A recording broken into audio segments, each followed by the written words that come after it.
Well, I'm joined now by Alaa Safi, a Palestinian with relatives in Gaza. She's also a therapist and a director at Counselling Without Borders. Thank you very much for joining us on the News Hour. Now, you yourself have suffered losses in this conflict and you have relatives in Gaza too. What can you tell us about that and how indeed are they coping? I can say that it's deeply shocking and devastating to see what's happening in Gaza and to witness members of my family being lost in an Israeli airstrike. And it's the scale of what's happening is beyond anything that we've seen before. And I think my family are trying to make sense of what happened and the loss of lives that we've had. And Wasim was a lovely, brilliant boy that we will forever grieve his loss. But I think with everything that's going on, with the pause that hasn't been able to give us the space to grieve properly because we're constantly consumed by the news about whether this is going to stop anytime soon or not. But I think for all of us, we're trying to find ways to channel our grief or find ways to tell the story of Wasim. For me, is to come here and speak about Wasim and speak about how devastated my family and all the families in Palestine about the loss of children and what children in Gaza are facing, whether it's loss of their lives or loss of sense of safety or loss of protection, the immense impact on everything that's happening on their development, on their safety, on their well-being. It's very, very disturbing. And you're a counsellor yourself. The trauma of this is clearly going to be incalculable in many ways. How do you go about counselling people in the aftermath of something like this? We've seen the pictures day after day of the devastation, but where will your work go in terms of trying to rehabilitate people and indeed their lives?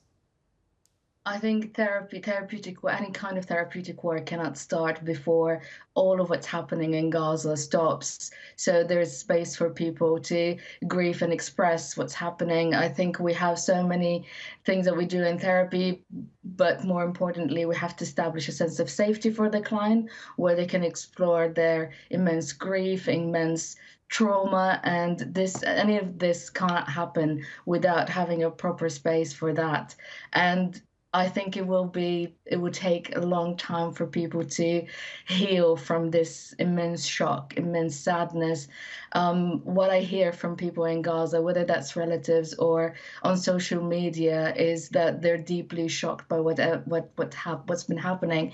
And I think people are very disturbed that the world has been watching their suffering for 48, 50 days, and nothing has been happening. And all what is being provided now is a pause. And I think there are a lot of questions about the worthiness of their human lives and how how the world is going to able to stop what's happening, how their lives are going to look like. People have lost homes, people have lost family members or all their family members. This is a lot for any human being to cope with and heal from. And it's healing from something like that is a very long process. Indeed. And what are your feelings looking at this from afar? It's incredibly disturbing and incredibly worrying. I've never seen something to that scale. I've lived through wars and escalations in Gaza, but I've never in my entire life have seen something like that. The loss of our home was something that was very devastating for me, but having lost family members, nothing compares to that. And I think being watching the news all the times and being worried about my family and other families and what's going to happen is something that no human being should go through, and no human being should see their families being massacred and being just trapped in a small piece of land waiting for this destiny. So many people in my family said that they felt that death was a breath away from them.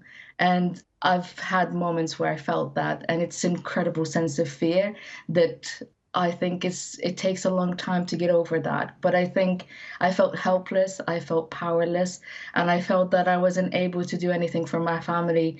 I I'm dying to be with my sister in her grief, and it's incredibly difficult to be with them.